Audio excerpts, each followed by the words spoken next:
Maayong adlaw mga boss.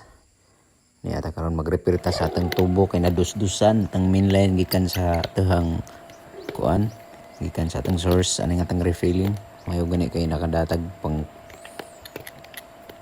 pipe cutter dito gikan sa Japan.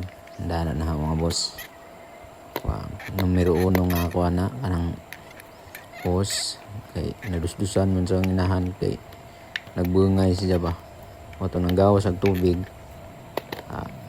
Ato lang kanan mga boss.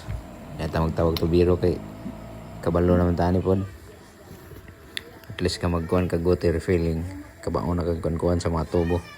Kamao na kamo sumpay-sumpay noon. Mahimuram po na. Tanatan-tanaw ta sa ubang kuhan. Mga videos YouTube. Nga na. Kung saan. Makita na natin mga boss.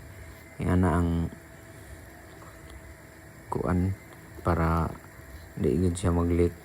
Putlo na lang nimo lahos tong nadusdusan and then palit kag bagong kuan, bagong coupling. Palit kag coupling para maura pa imong idugtong kuan na to nimong nadusdusan imong putlon na to. Then sumpay nimo balik sa coupling.